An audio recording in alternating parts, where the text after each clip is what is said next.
The morning Cale Brenner told a room full of men that Nika Farrow was not a real sniper. She was sitting 10 feet away, cleaning the same rifle she would use that night to save 400 people, and she did not look up. She ran the bore snake through the barrel one slow pull at a time, the way you thread a needle, and she let the words go past her like weather. Brenner was the best shot the battery had, and everyone in the armory at Colvar knew it, and Brenner knew it, loudest of all. He stood in the middle of them with a coffee in one hand, and his voice pitched to Carrie. "You want to know the difference," he said, "between a shooter and a sniper? A sniper earns it. A sniper's got a jacket full of confirmed. She's got a coloring book."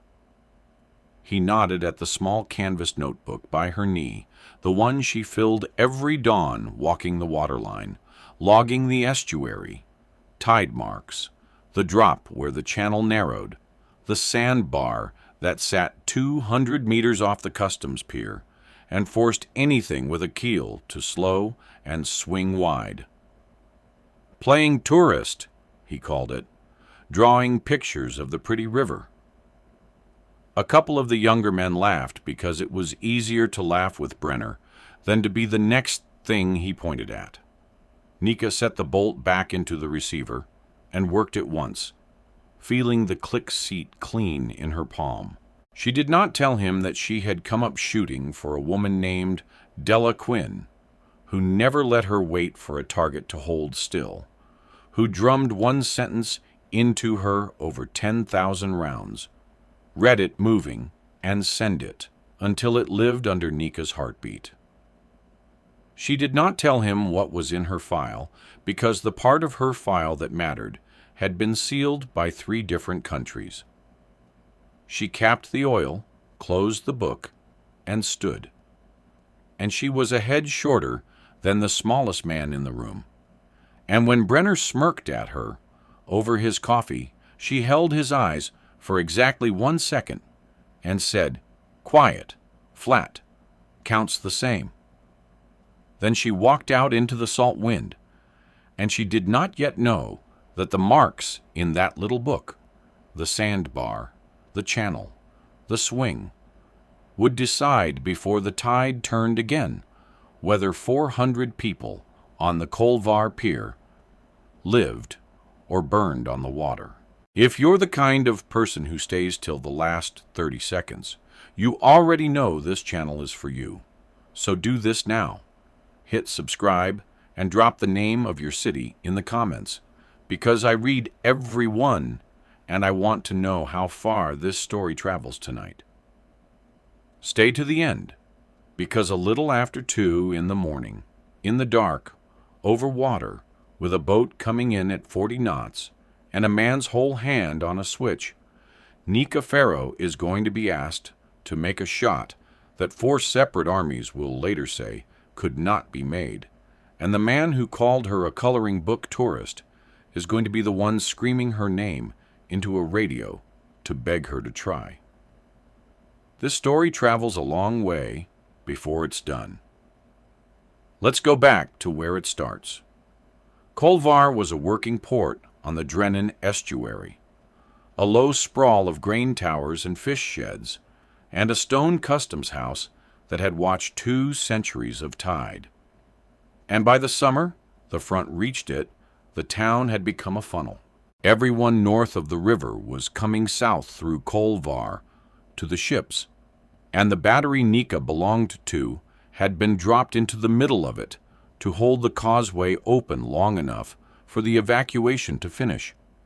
The air smelled of diesel and mud and rope, and gulls still wheeled over the fish sheds as if the world were normal.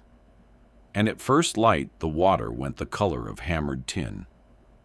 Nika was up before any of them, out on the mud flats in her socks, with her boots slung around her neck, walking the waterline with the canvas book. She was not drawing the pretty river. She was ranging it.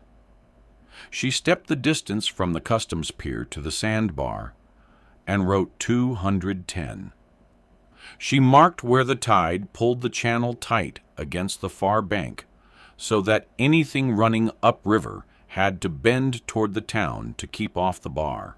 She noted that at speed, a boat would throw a wall of spray on the turn, and she wrote that down too, because she had learned from Della Quinn that the thing that saves you is the detail you logged when nobody thought it mattered.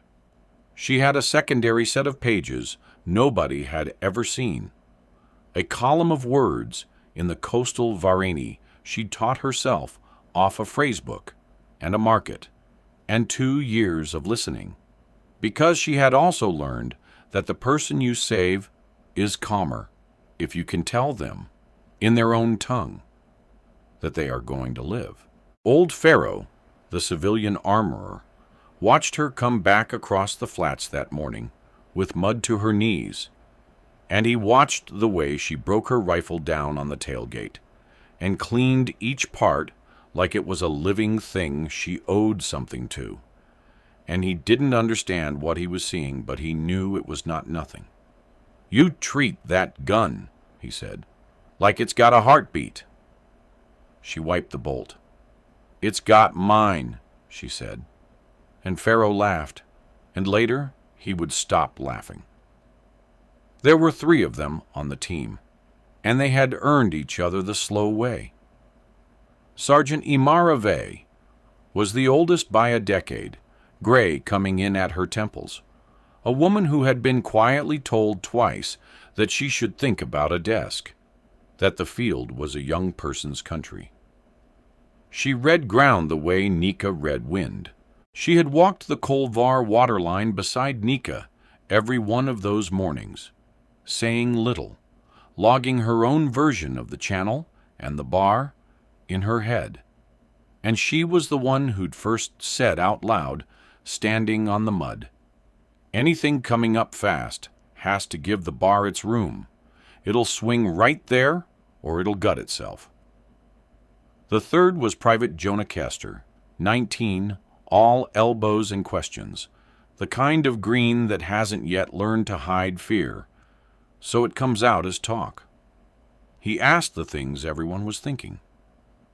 "How do you even hit something moving?" he asked her once, on the roof, watching a fishing skiff cut the estuary. "You can't, right? Not really." Nika watched the skiff a moment.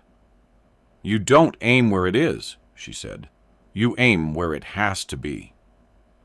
Kester chewed on that for an hour. Brenner had a name for the 3 of them. He called them the field trip.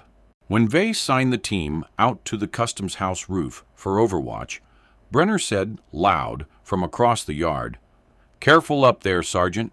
Don't let the little one fall off."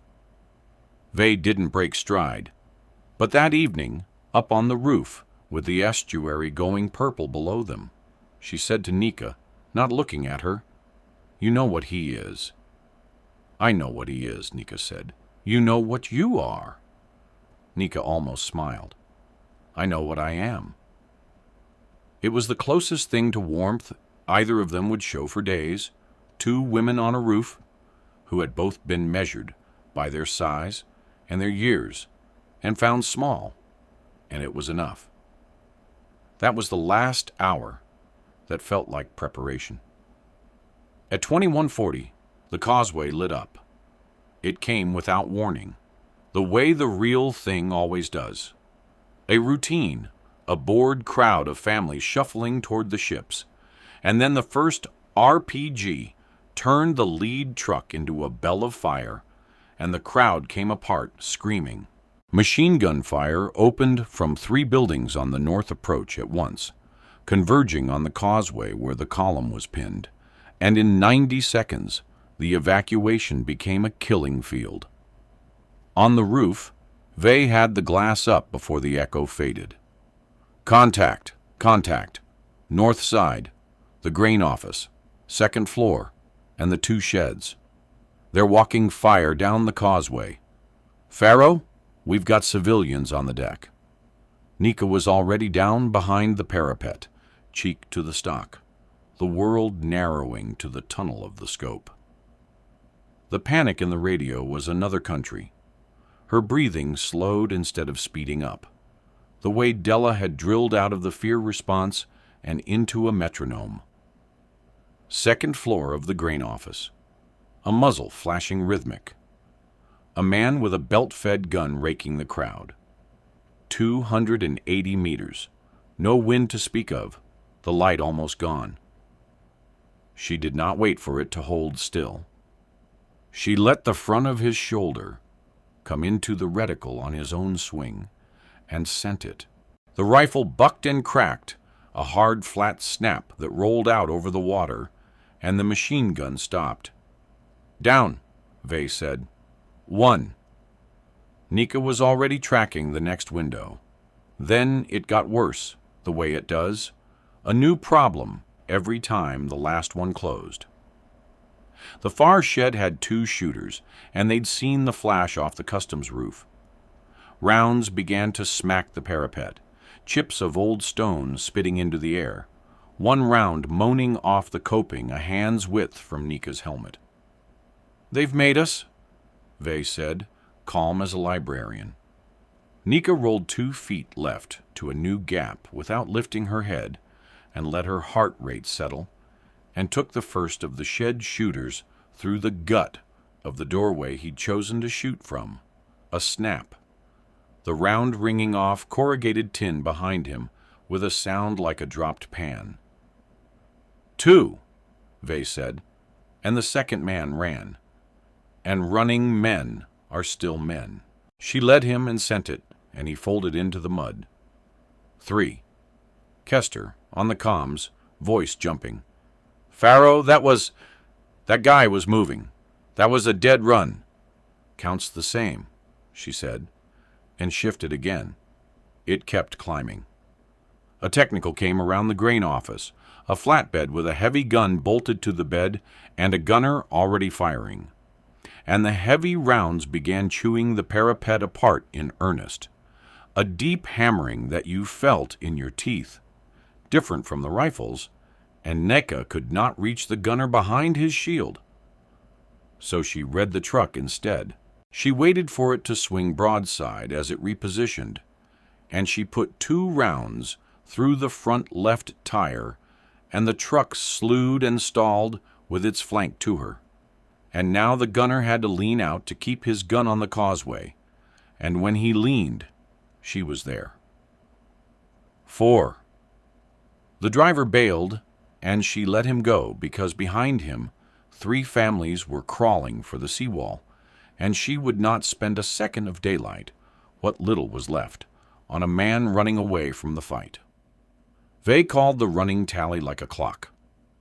5, 6. A spotter on the grain office roof who'd thought the parapet edge hid him. 7, 8. 2 fighters trying to rush the stalled column across open causeway. Both dropped mid-stride. The rifle's report now almost lost under the general roar, so that Kester swore he could tell each of her shots by the specific flat crack of them, a sound the enemy had started to fear. Somewhere around 10, the night truly fell, and that was its own complication, because the muzzle flashes bloomed huge in the dark, and every shot she took gave her away, and the return fire began arriving before her echo did. This was the first time she thought she might die. A 3-man element had crossed to the base of the customs house. She couldn't see them, but Vay could hear them. On the ground floor below, boots on stone, working up the stairwell toward the roof, and Nika had a machine gun on the north bank. Still to suppress, and 30 seconds of stairwell between her and 3 men with rifles. She felt the whole thing at once. The cold coming up off the estuary through her elbows, the grit of the roof under her cheek, the specific animal awareness of men climbing toward her in the dark, the math of it laying itself out clean and merciless. She could not be 2 places. So she gave up the roof's edge. She rolled onto her back, drew the pistol, left-handed, while her right hand stayed on the rifle, and put the rifle's muzzle on the stairwell door and the pistol on the drainpipe corner, where a man might come over the parapet, and she made her breathing slow while her pulse screamed, and she waited in the dark for whichever came first. The stairwell door came first. It banged open, and a shape filled it, and she fired the rifle from her back, the report enormous in the enclosed roof, and the shape went down in the doorway and jammed it, and the two behind him were now fighting a corpse in a doorway in the dark. That was Vay's window. Vay put a grenade down the stairwell with the pin already gone and pulled Nika flat, and the blast came up through the door like a cough of hot air, and then the stairwell was quiet. "Clear," Vay breathed. "Pharaoh, North Bank, they're back on the crowd." Nika rolled back onto her belly, found the muzzle flashing on the far shed, and this time, before she fired, she heard Delaquin plain, as if the old woman were kneeling beside her. "Stop waiting for it to hold still. Read it moving, and send it." And she stopped chasing the perfect sight picture, and let the flash come to her reticle on its own rhythm, and sent it, and the far shed went dark. 11, Vay said. "Nice." Then the radio did the cruelest thing a radio can do, which is go silent. Kester had been trying to raise the causeway command element to tell them the north approach was cracking, to push the evac forward while the window held. He keyed up. Ferry element, this is Overwatch. Be advised the north is broken. Push now, over." Nothing came back but the hiss of empty air. He said it again, and again the estuary wind breathed static into the channel, and nothing human answered, and for 3 seconds none of them breathed, because silence on that net could mean the ferry element was dead, could mean the whole plan was already ash, could mean the 400 people they were bleeding to protect had nowhere left to run. Then a voice came, thin and shaking and alive. "Overwatch, ferry element, we hear you. We're moving. God, we're moving." Kester put his forehead against the stone for 1 second. Then he lifted it and got back to work. The tide of it turned around 11 kills, the way these things do all at once when the enemy decides the cost is too high, and the fighters began to pull back off the north approach into the dark of the town. And the causeway, for the first time in 20 minutes, was not being raked. And that is when the first operation stopped being a battle and became a person. Down at the base of the seawall, where the crowd had crawled for cover, a small shape was not moving right. Vay saw it through the glass. "Pharaoh, kid, southeast, by the bollards. He's hit, and there's no one with him." Nika didn't think. She was off the roof and down the shot-up stairwell, past what the grenade had left, and out along the sea-wall low and fast, while Vay covered the north bank, and she reached him where he'd fallen between 2 iron bollards, a boy, maybe 8 years old, a thin brown coat too big for him, a plastic dinosaur clenched in one fist so hard his knuckles were white, and a piece of shrapnel had opened his thigh, and the blood was coming steady and dark. His face was the gray of the tin water. His eyes found her, and they were enormous, and he was too shocked even to cry, and he said something in the coastal Varene, the same 3 words, over and over, and the 3 words were, "Where is Grandma?" Nika went down on her knees in his blood, and got her hand flat on the wound, and leaned her weight into it, and she spoke to him in his own language, low and even, the phrases she'd copied off a phrase book a year ago for exactly no reason she could have named at the time. Look at me. Look at my face. What's his name? The dinosaur? And the boy whispered a name for the toy, and she almost smiled. Good name. Luca. That's you? Luca. Listen to me, Luca. I've got you. He asked her the only question that mattered, the one everyone asks, in the smallest voice a human can make. Am I going to die? And Nicafero, who never made promises because a promise is a debt, looked him dead in the eye and made him one anyway, delivered flat and certain as a fact already true. No, you are going to see your grandmother tonight. I don't lie about that.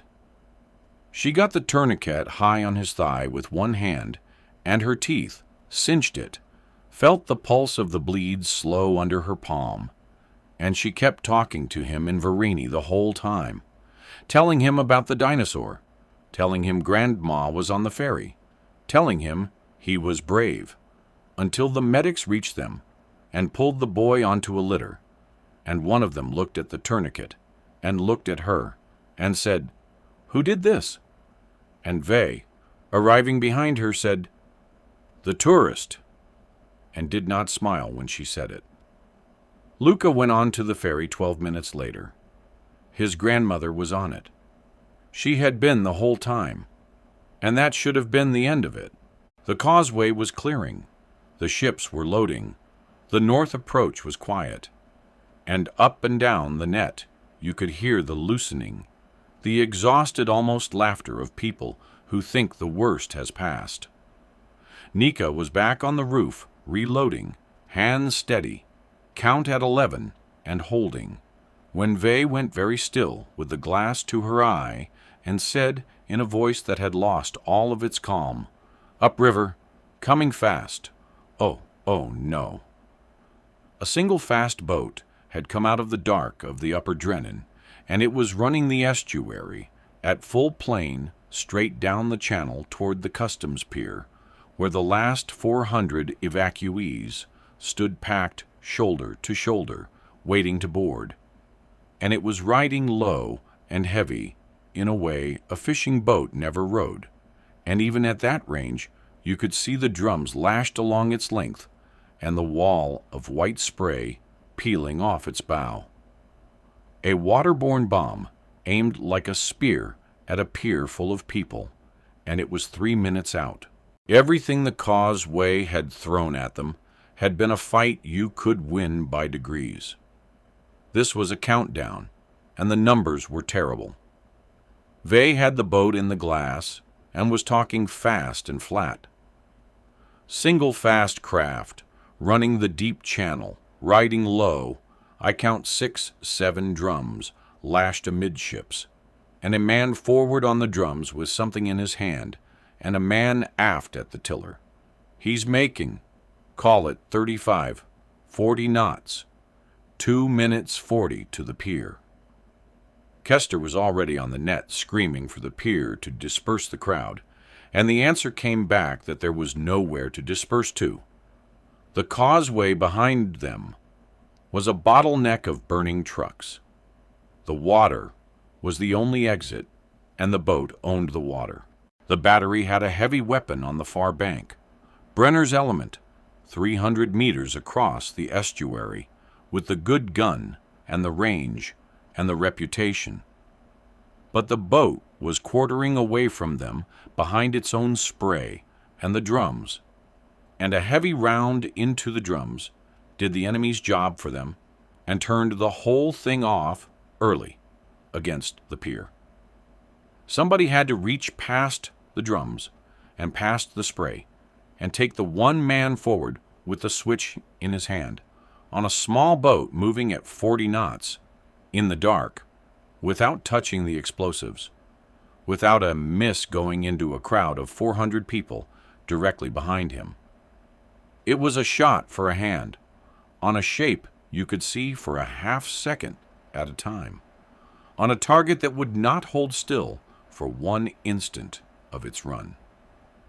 It was the exact shot no one in the battery believed could be made, and the one man who might have argued he could make it was 300 meters away on the wrong bank with the wrong angle.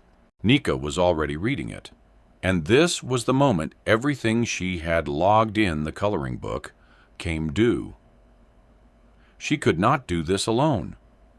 From the roof, her angle onto the channel was flat and long, and the boat was closing head-on, oblique.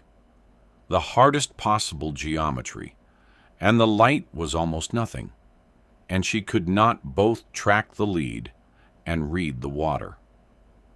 So she did the thing Della Quinn had spent a lifetime teaching her never to do. The thing that was the opposite of everything the old woman believed after the people who had failed her. She trusted somebody else's eyes with the shot. "Vay, Kester, I can't solve this alone. Give it to me in pieces." And they did. Vay, who had walked that waterline every dawn, who had said on the mud a week ago that anything fast had to give the bar its room, put it together in one breath. The bar, Pharaoh, 210 off the pier. He's in the deep channel now, but the channel dies at the bar, and he doesn't know it. He has to swing right toward town, or gut the boat on the sand. He swings at 210. When he swings, he comes broadside, and he slows, and the spray drops off the bow. That's your window, and it's the only one. And Kester, glass shaking, made himself steady and read the man. Forward figures crouched over the drums, but he stands to see over the bow on the turn. He stood on the last bend. I watched him. He'll stand. And when he stands, you'll have him from the knees up for maybe a second less. Two independent reeds, the ground and the man, the things she could never have seen alone, laid into her hands like a loaded magazine. She dialed for 210, held her lead off the bow at the point where the channel died, and she waited, and the boat came on, huge now in the scope. 40 knots of noise and drums and spray, 90 seconds, 60, and every part of her wanted to fire early at the wrong picture, and she did not, because you read it moving, and you sent it. And the window was the bar. That was when the radio said her name, and the voice that said it belonged to Carl Brenner. There was a silence first, 3 long seconds of open channel, with the boat's engine roaring under it. The silence of a man doing arithmetic he doesn't want the answer to, the silence of pride dying in real time. Everyone on the net heard him key up, and heard him not speak, and heard him breathe. When it came broken. Overwatch. Pharaoh. A pause you could fall into. I don't have the angle. I'll hit the drums. I can't. His voice cracked, and he shoved it back down. I can't make this shot. You have the pier. There's 400 people on that pier, and I can't reach him. And you can. Across the estuary on the far bank, his whole element had gone silent listening to their best shooter, the man who'd called her a tourist 12 hours ago, say into an open radio that everyone could hear, "It's yours. Please, take the shot." Vay's jaw was tight. Kester had stopped breathing. Pharaoh, monitoring below, would swear afterward the whole battery net went church quiet. And Nika Pharaoh, cheek welded to the stock, eyes flat and calm, said one thing back, 2 words, steady as the tide. And they were not for Brenner. They were for Vay and Kester. Your read. The boat hit the bar at 210 meters, and the man at the tiller felt the channel die under him and did exactly what Vay had said he would do. He swung it hard right toward the town to keep off the sand, and the hull heeled and slowed, and the wall of spray peeled down and away from the bow. And the forward figure, thrown by the turn, came up off the drums onto his feet to see where he was going. And Nika Farrow saw the whole thing arrive the way it had been promised to her, and she felt the world go slow and enormous and quiet. She saw the boat's nose swing across her reticle. She saw the spray fall. She saw a man stand up out of the dark, from the knees up, one arm flung out for balance, and the other hand closed around something at his chest. And she saw the boat's lead exactly where the ground and the man had told her it would be, 2 feet ahead of him, along the turn. She heard nothing, not the engine, not the wind, not Kester's held breath, only her own heart. Once, and between the beats of it, she moved her hold the boat's width ahead of a running turn and pressed the trigger the way you press a bruise, deliberate, without flinch. The rifle cracked, a flat, hard snap that rolled out across the black water and came back off the far bank. And for half a second, the whole estuary held. Then the man on the drums went backward off the boat, as if a rope had jerked him, and his hand opened as it went, empty, the switch falling with him into the wake. And the boat, with no one to trigger it, and no one to steer it but a tillerman, now diving flat for the deck, ran on past the bar in a long, slowing curve, and buried its bow harmlessly in the mud flats 60 meters short of the pier, drums intact, dark, silent, done. 400 people on the pier, who had not understood how close they came, kept shuffling toward the ships. On the roof, nobody spoke. Then Kester made a sound that was half a laugh and half a sob, and put his face in his hands. And Vey let out a breath she'd been holding for the length of a war, and Nika lifted her cheek off the stock and worked the bolt once, clean, and said, to the two of them, quiet, counted the same. They did not believe it at first, the ones who hadn't been on the roof. Word went up the chain the way impossible things do, distorted and disbelieved. A moving boat, 40 knots, at night, the trigger man taken off it clean past a stack of explosives from 300 meters with a crowd behind. And half the officers who heard it flatly said it hadn't happened that way, that the boat had grounded on the bar on its own, that the shooter was collecting a legend. So they went and they proved it, and this is how they proved it. The battery had a surveillance drone that had been circling the estuary the entire night, and its infrared footage, pulled and time-stamped, showed the whole run, the fast craft, the swing at the bar, exactly where Vey had called it, the forward figure standing at the turn, and a single flash from the customs roof, followed 1 frame later by the figure going off the stern and the boat curving dead into the mud. 1 shot on the recording, 1.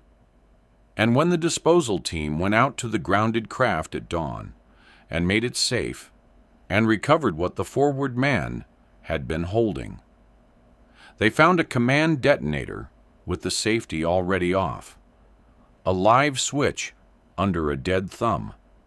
And when the medics recovered the man himself from the shallows, they found a single entry high in the chest, and no other wound anywhere on him, which is not what a heavy weapon does, and not what luck does. 3 separate records: the drone's eye, the intact drums, the 1 clean wound, told the same story the roof had told, and the officers who had called it a lie went quiet. And one of them, the loudest, walked out to the mud flats and stepped off the distance from the grounded boat to the customs pier himself, and paced it twice, and wrote nothing down, and came back with his hat in his hand. Kolvar's evacuation finished at 04:10, with the last ship pulling off the pier into the gray, and the after-action language was clinical, the way it always is when the thing itself was unbearable. Threat neutralized, causeway secured, evacuation complete. 1 waterborne, IED, interdicted by precision small arms fire. No friendly or civilian casualties at the pier. Engagement complete. It fit in one line. It did not say anything about a boy named Luca on the second ship out with his grandmother's hand in his and a plastic dinosaur in his fist, or about the sound Kester made, or about what it cost Brenner to key that radio. The report never does. Nika found Brenner an hour after dawn back in the armory at Kolvar, the same low room with the same tin roof where he'd stood 12 hours earlier and told a crowd she was not a real sniper. And the man she found there was not the man who'd said it. He was sitting on an ammunition crate with his rifle across his knees and his hands hanging between them, and he had aged a year in a night. He'd taken his own shot in that fight, been part of holding the far bank, done it well, and none of it was in his face. What was in his face was the thing a man carries when he has finally seen the exact shape of his own smallness. He stood up when she came in, which was itself a kind of sentence, and he tried to speak and couldn't, and tried again. It came out in pieces, halting, restarting, the words visibly costing him something physical, his jaw working like he was chewing gravel. "I stood right there," he said, "and I told everybody in this room." He stopped, started over. "I called you a tourist. I called your book." He couldn't finish it. "You had that river memorized. You had it in your book." I laughed at the book. He looked at his own hands, the hands of the best shot in the battery, hands that had not been able to make the shot that mattered. I couldn't reach him. 300 meters and the best gun we own, and I could not reach him. And I had to say your name and ask, and I have never. His voice went, and he let it. I have spent 11 years being sure I was the best thing in any room I walked into. And last night, the best thing in the room was a person I'd spent a week deciding didn't count. He made himself look at her. "I'm sorry. It's not enough. And I know it's not, but I'm sorry. And I'm going to say it in front of the same men I said the other thing to." He meant it. You could see it had a bill attached that he intended to pay. Nika looked at him for a moment, at the wreckage of a certainty that had been the whole architecture of him, and she did not gloat, because she had learned a long time ago that mercy is just precision pointed at a person instead of a target. She put out her hand. He looked at it like it was more than he'd been offered. When he shook it, she said the only thing she was going to say about all of it. And it was the same 2 words she'd been saying since the beginning. Worn smooth now, and carrying's everything. Counts the same. He was as good as his word about the room. That afternoon, a young corporal, new in, not there for any of it, made the mistake of repeating the old joke in the mess. The coloring book, the field trip, the little one who plays tourist, pleased to have a joke ready-made, and he said it loud enough to travel, the way Brenner used to. And Brenner, 3 tables over, set down his tray and stood up, and the mess went quiet, the way it used to go quiet, for a different reason. He didn't shout. He'd learned that from watching her.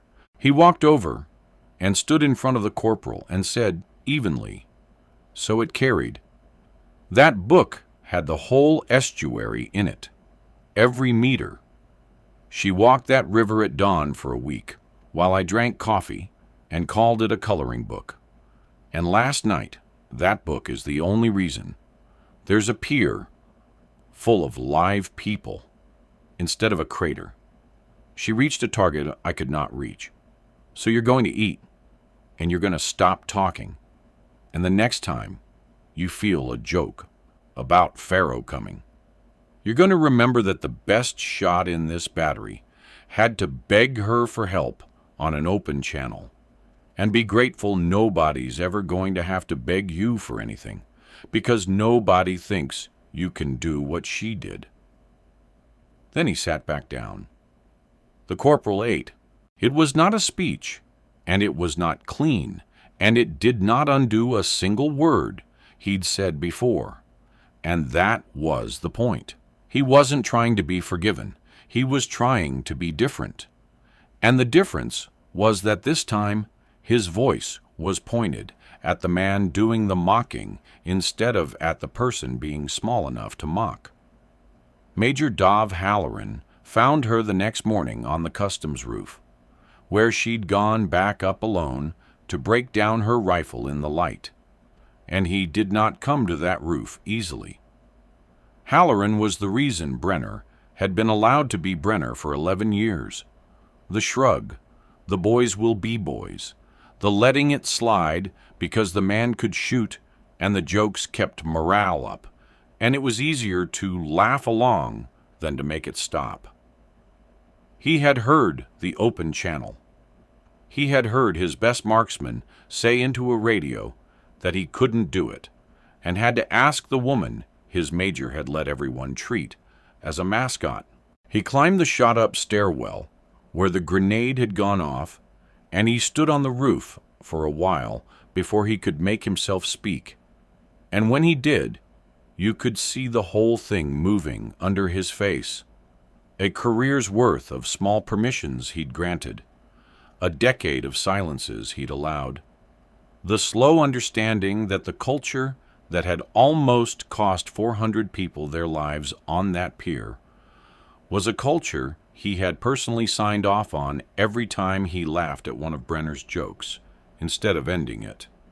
He took off his cap. He held it. "I heard the net," he said finally, and his voice was not a commander's voice. It was a man's. Every word of it. I heard him ask you. He looked out at the estuary, at the mud where the boat still sat grounded. I let this happen, not last night, the rest of it.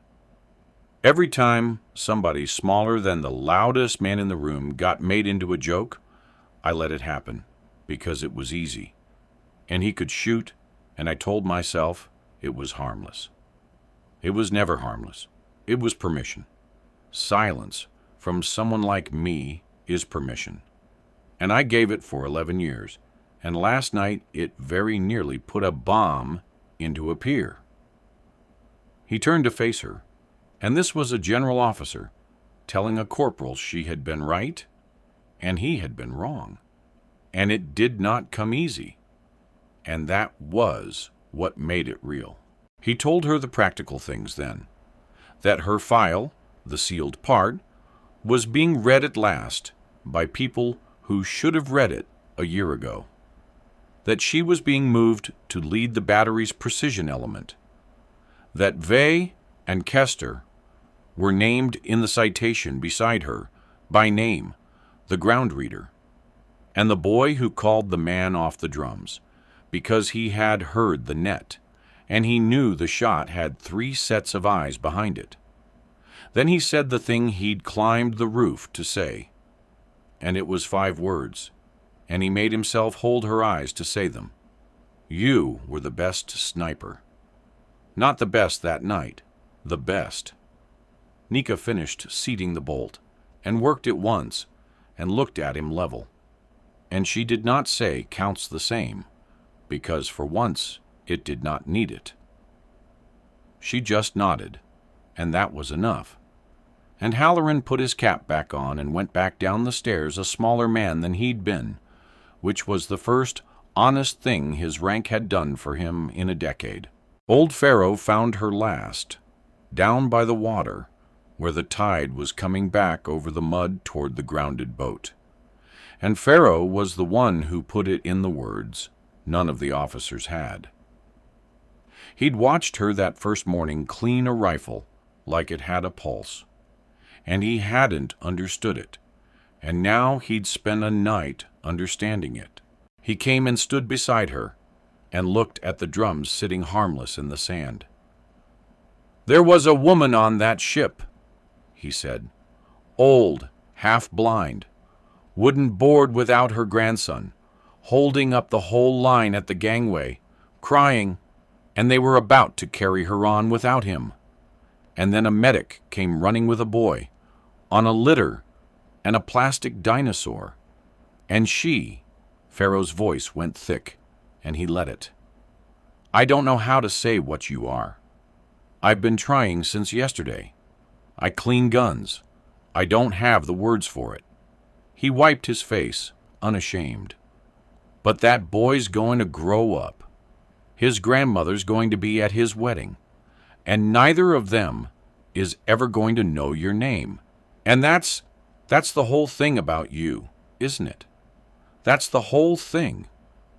You'll save 400 people, and they'll never know it was you, and you'll like it that way." Nika watched the tide take the mud.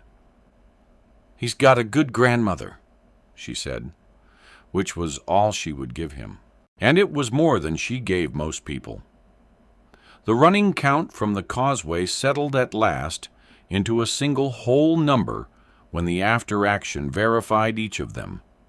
19 on the north approach, confirmed over the length of that fight. 19 held apart in the record from the one shot on the water, which was counted separately because it belonged to a different category of thing. The shot that stopped 400 deaths with one, and did not go in a tally at all. They pulled Nika's team off the line 2 days later, and on the last evening in Kolvar, the three of them sat on the customs roof one more time with the estuary going purple below them, the way it had the night before everything. And Kester, who had been quiet for a day, in the way that green kids go quiet after their first real look at it, finally said the thing he'd been carrying. "I froze," he said, "on the boat, when you asked me to read the man. My hands were shaking so bad I almost couldn't get the words out. If I'd been wrong, if he hadn't stood." Nika let him finish falling, and then she caught him. "You weren't wrong," she said. "He stood exactly where you said. You called it, and I fired on it. That shot had 3 people on it, Kester. I didn't stop that boat. We did." And there it was, the whole of it said plain, the way she almost never said anything plain. One rifle doesn't stop a boat coming at 40 knots in the dark. 3 sets of eyes did. The ground and the man and the hand on the trigger. And the only reason she could give away the decisive read to a shaking 19-year-old and a graying sergeant was that Della Quinn had been wrong about the one thing all those years. The thing that saves you is not learning to trust no one but yourself. Sometimes the thing that saves 400 people is putting the most important shot of your life in someone else's red and believing them. She called Della that night on a sat phone because Della was alive and prickly and 81 and still ran the little indoor range back home and would want to hear it from Nika before she heard it distorted from anyone else. Della listened to the whole thing without saying a word. The boat and the bar and the man standing at the turn. And when Nika got to the part about giving the read to the team, the old woman was quiet a long time.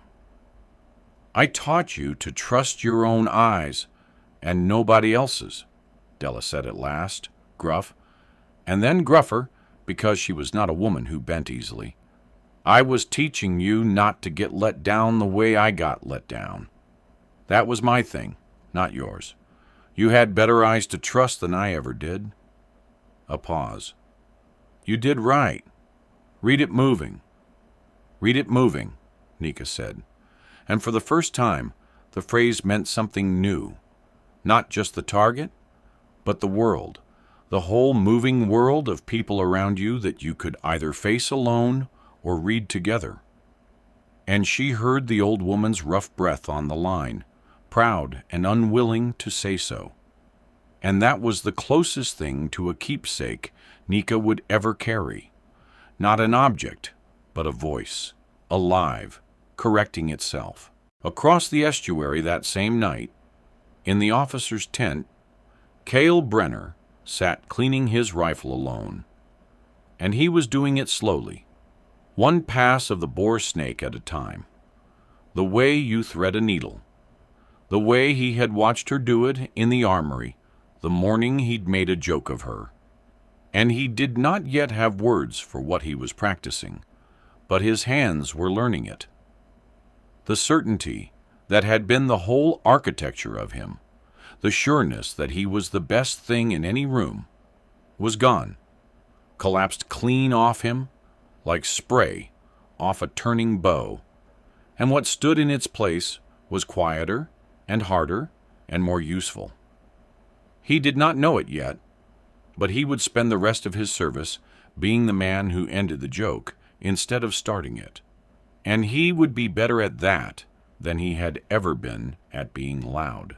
And Nika Pharaoh slept 4 hours and rose before the others, the way she always did, and went down to the waterline in her socks with her boots slung around her neck and the tide out and the mud shining.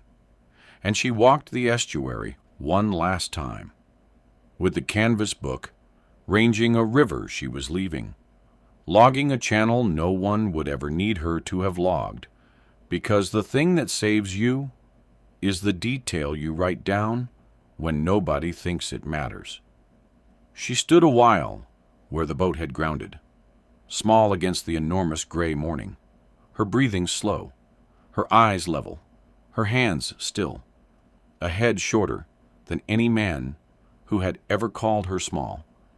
And out past the bar, the water ran fast and dark, and never once held still, and she read it moving, and she was at peace.